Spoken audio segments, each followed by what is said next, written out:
All of the equipment in the large box containing the inclinometer here include all of the charging cables this is for the spool itself, this is for the handheld device, and this is also data transmission of the handheld device. The container with the spool of cable also contains the pulley, which you will need to put on the inclinometer casing. It has this outer piece for larger casings, which we typically don't use, which can be set aside. And then this can be placed once you pull the cap off the inclinometer casing.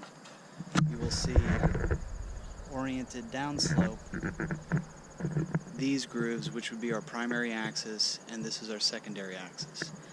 So you will use the nubs on the back here, and you will face this towards the outside of the slope. Both the inclinometer and the spool have caps on the ends of their cables. You can undo the brake right here on the end of this spool so that it can spin freely, and then you can unspool some cable to assist in connecting the two pieces.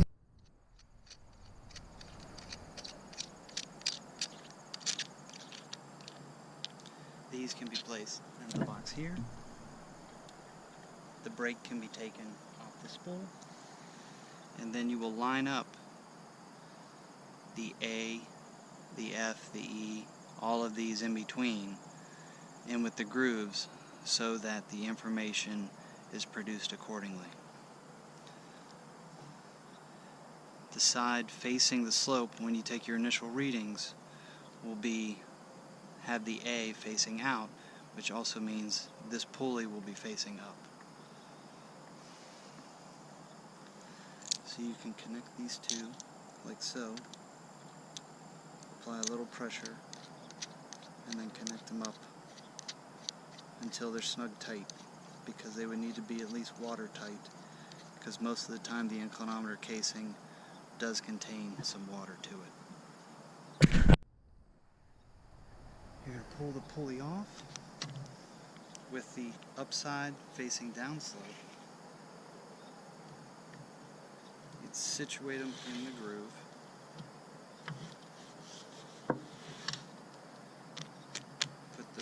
Reattach the pulley, and you'd slowly lower it all the way down to the bottom of the casing.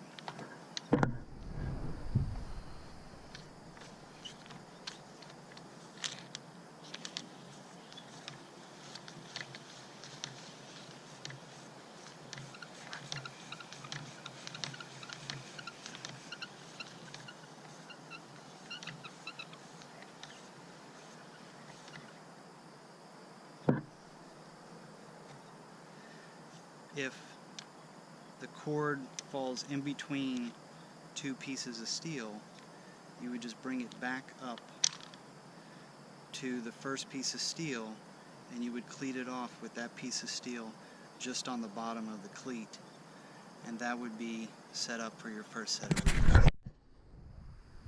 To use the handheld device, you'd long press to turn it on. Now it was just in sleep mode, so it immediately booted up. So you're going to hit the Windows key, scroll all the way down to the G604 IRA,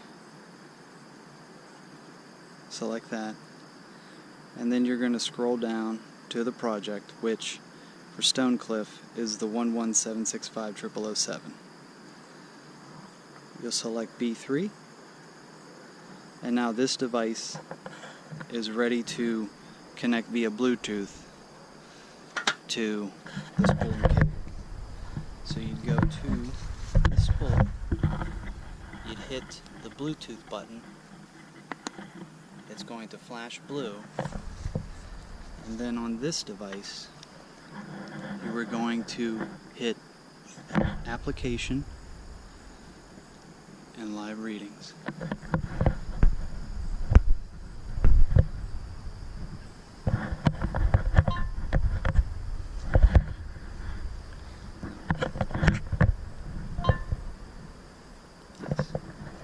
Typically don't receive that prompt.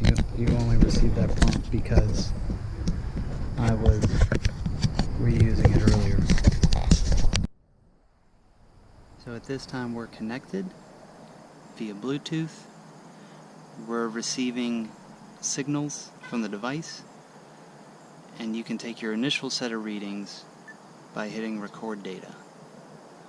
After that point, you'll pull the spool up 2 feet just before the next steel plug. Whoop.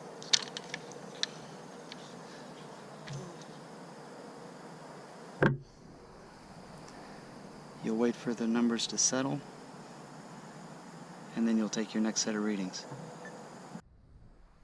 Between your dataset 1 and dataset 2 readings, you will want to flip the orientation of the inclinometer.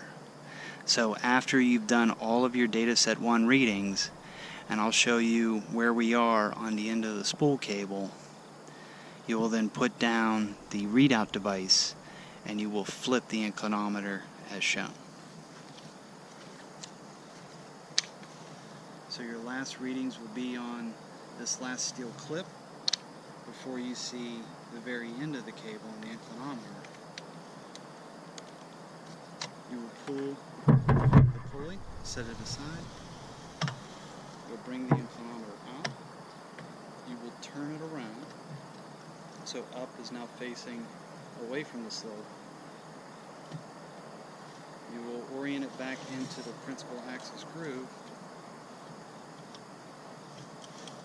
Set it back down.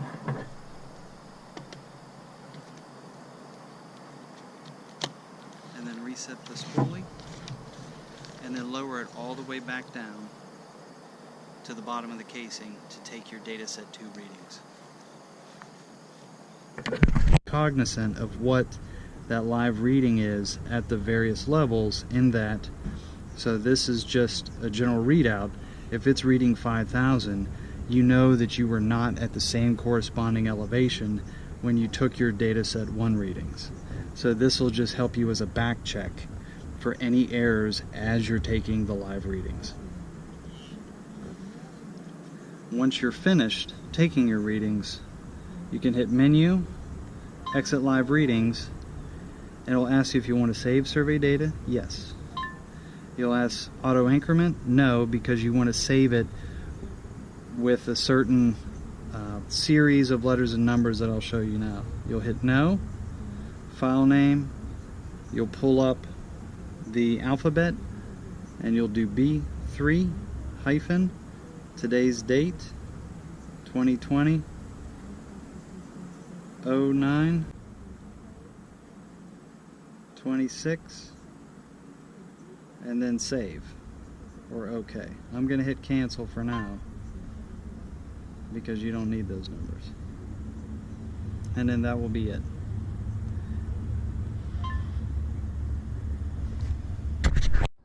Before you disconnect the inclinometer from the spool cable, you'll want to wipe down the inclinometer and the tip of the cable where they meet, because there'll be a bit of surface moisture, and you just want to eliminate as all possible any of that moisture getting to the contacts that could degrade them over time.